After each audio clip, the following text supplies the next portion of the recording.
Well. Welcome everybody to the 2 p.m. Sales Espresso Shot webinar series. Glad y'all came, and we're back after roughly a month off because of travel and all kinds of good work things. Hope everybody's doing well today. And today we're going to cover, are you the best MLO in your market? All right. And special shout out to my buddy John Beckman with Credit Union of America. He actually gave me the idea for this.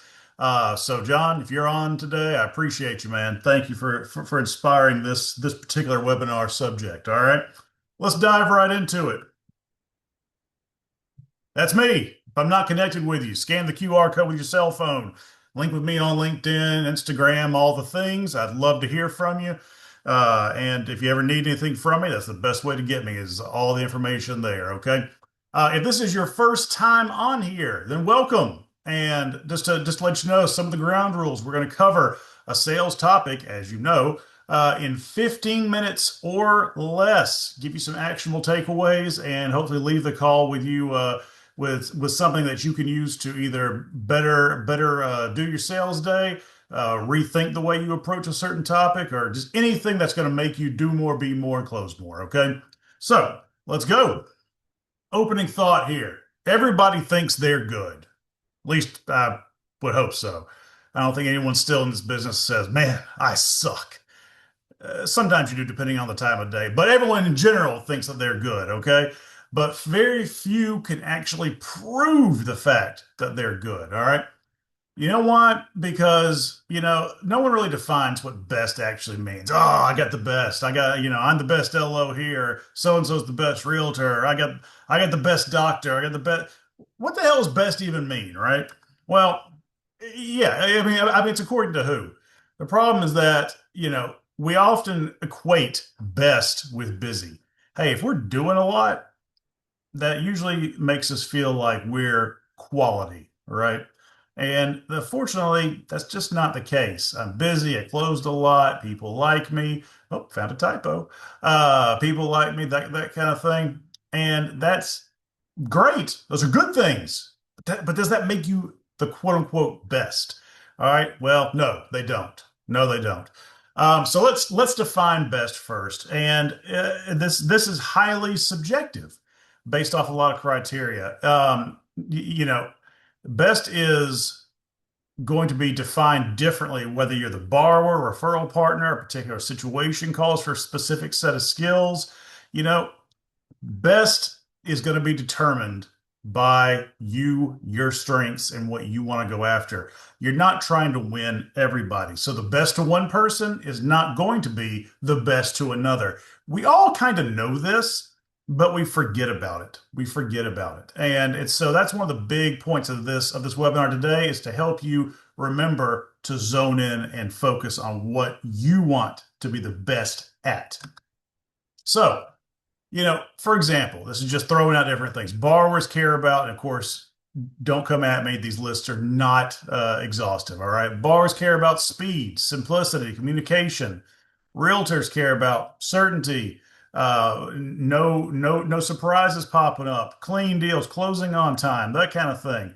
So we need to shift from stopping the win and start trying to be the best fit for people. Okay. And, I'm the best solution for your situation. Okay. Yeah. But it's also okay to sometimes pass on a referral partner, for example, if I mean, we have been conditioned to say yes to everybody and try and cram every square peg into every round hole. And the faster we learn that we may not be the best fit for a particular referral partner, scenario, borrower, that kind of thing, the better off we're going to be. All right. Sometimes it's okay to say, I'm not your person. Because, as I said before, the hard truth is you can't be everything to everybody. There's no sense in trying. You try to do that, you'll never be the best. You'll be, it's like the old saying. I can whole ass one thing or I can half ass a bunch of different things. Well, we want to be the whole ass. All right. So you can't be everything to everybody. You're never going to be the cheapest, the fastest, most available, most thorough, all those things. You got to pick your lane, right? pick what you want to specialize in. Say, hey, I'm going to capture the mind share of my market that I serve by being X, the best that I can be in that particular attribute. If we say I want to be the best MLO, it's too broad, guys. It's too broad. We've got to narrow that down. So we've got to take it a step further. Pick a specific skill, niche, whatever you want to call it. Pick your lane. Okay. So, what the best actually looks like: consistency, predictability, repeatable process. Yeah, sometimes it can get boring to stick to your one thing. Variety is the spice of life, right? Well, not when it comes to being the best at a particular um, skill set here. So you're a system. We're not just a personality. People are going to come to you because they want to expect a specific outcome. And if you're not able to deliver that, you're going to have a problem. You're never going to be the quote unquote best. All right. So your feelings, your opinion, they don't count. The numbers do. And as y'all know, for those of you who have been on my trainings before, I'm a big believer in tracking. I love data. I love accountability. But you know what? If we can't measure it, if it's not quantifiable, then you can't claim it, right? So let's look at some production metrics. Units closed, volume, pull through rate. All right, that's just three out of a bajillion different metrics that we can use. Now you can say I'm the best in terms of, hey, if I get a loan, it's going to close. Best pull through rate. Or hey, I close the most dollar volume. That's what I'm going to be the best at. That's fine. Or you know what? Especially for some of my friends in non-metro areas that close a ton of units but don't necessarily have the dollar volume there because their loan amounts are smaller. Hey, you know what? They could be dominating from a unit standpoint. Hey, that's something that you can look at. Or let's look at speed. Okay. Time to first contact, speed to market is a real thing. Are you the fastest? I mean, if you get a deal, if you get a referral, are you going to literally be the fastest to that person that you can think of? Or, hey, maybe you want to say, hey, look, you know what? Once you start working with me, I'm going to get you to that final approval faster than anybody else out there. If that's what's really important to you, then you and I are a good fit to work together, right? You know, contract close time, same thing, same thing. But let's look at some experience real quick. Do people come back or do they escape from you? You know, this is the whole referral conversation.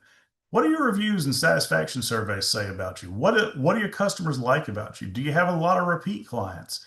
Do you have retention and multiple referrals from one specific referral source?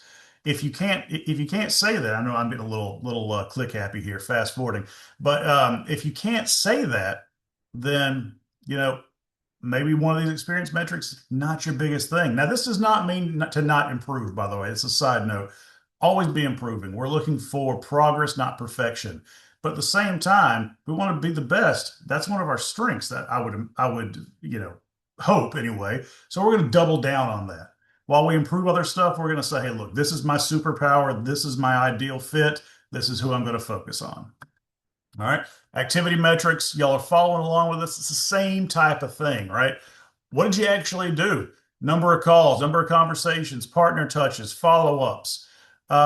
Activity can always tell you the truth. Now, some of my newer LOs out there, especially when they're learning to have how to have the conversations, they're learning how to reach out to referral partners, they're learning the application. A lot of times, you know what? They aren't very efficient, and that's okay. But what they can control is say, hey, look, I'm learning, I'm getting better, I'm doing a little bit more every day. In the meantime, I got to go back to the numbers game. I'm going to pick up that phone, I'm going to dial, I'm going to call as many folks as I can, introduce myself, try and connect, grow that network. That's going to be my current superpower. Later on, it may shift. The best may be something else. But it could also be, hey, I'm really good at having conversations. I'm awesome at follow-ups. So you know what? You can always count on me. Activity metrics. How are you doing with all these? All right, 50% rule. I've talked about this previously, but in case you weren't on that training, just real quick, never ever wing it in front of clients. This is kind of an aside. But before you go sell, can you explain your process clearly? Are you at least 50% competent at doing what you're doing? If the answer is no, we got to do some more training. But it's on the flip side, you don't have to be a master of the guidelines or know every in and out of every product, or you can understand how your company's loan process flows, with a workable knowledge, but maybe not know every single detail. Those kind of things. So keep that in mind. Keep that in mind. This is kind of an aside, but I want to throw it out there just as a good reminder, especially when you're trying to determine what you're the best at. And do you know when to walk away? That's thrown in there. Hey, we all love our science project loans, right? We've all had them, but at what point do you just got to pull the plug? You got to pull the plug. All right, so think of saying, hey, I may not be the best. If you're inconsistent, your deals are always chaotic. Your process lives in your head. In other words, what does that mean? That means that you're always focused on the next step and not the big picture. So yeah, it's just struggles here, right? So what the top LOs do, is they track everything. They simplify the process, not only internally, but how they explain it to borrowers. They almost over communicate, and we can even have a separate session on what does best communication look like. Every realtor out there always names, oh, my LO partners, I got to have them be strong communicators. Well, what does that mean? That means different things to different people too, but they almost over communicate. And their pre-qualifications are super hard, which means they are lock solid as best as you can get. All right, 2:12. We got 3 minutes left, baby. We're bringing it home. All right. So the interview mindset. Let's look at this. You are evaluating a lot of different things at one time. And again, this is kind of going back to what I talked about earlier. Not every deal deserves a yes. Now, obviously, we have a fiduciary obligation to approve loans, and that's not what I'm saying. But you also have an obligation not to give false hope out there. So this goes back out to the knowing when to pull the plug and saying no. Or every realtor, again, may not be an ideal fit for you. Every borrower you have may not be an ideal fit for a specific realtor. That's why it's important to have multiples. Or you know what? You may be able to do a loan, but you fumble through it. Is it better to do that loan, use it as a learning process, or is it better to refer it out to someone who might be a little bit better for that product? That's a hard one. That's a judgment call, right? We don't want to pass it up, but at the same time, are we going to be able to give the borrower the best service, the best experience that we always strive to do if it's something that we're not familiar with, right? So positioning. Please stop saying, "I'll take great care of you." Hey, I'm gonna take great care of you. So and so is gonna take great care of you. What does that even mean? All right. Instead, say, "All right, this is how I'm gonna do X, Y, and Z. Easier, faster, smoother, better than you've either had before or anybody else out there." Be specific. That's the big thing there. Don't aim to be the busiest. Aim to be the most predictable. Predictable is boring. It's not sexy, but you can cash the check a whole lot more regularly. All right. The most trusted. And the trust is a big thing. That's obviously a big overarching theme in sales. Most trusted person because you decide to specialize in one particular aspect and become the best at that specific thing. All right. So, a couple of questions to ask yourself. If you had to prove that you were the best at XYZ, could you? I don't know. Could you? What does best mean for you? I mentioned at the very beginning, this is highly subjective, right? What does best mean for you? Who do you serve the best? And again, what do your numbers say? Do you think you're the best at X, Y, and Z, but your numbers tell a different story? They don't lie. So, what do your numbers say? Being the best is not simply a vibe, it is a true track record. All right. If you think it's a vibe, then you're just an empty suit, and that's not going to work long term.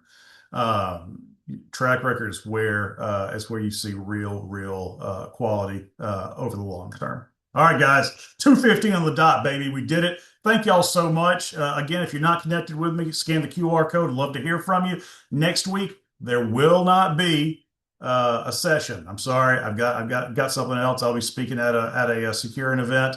but we will be back on the following week. Thank you all for coming on. If you need anything, let me know. Y'all have a great rest of your week.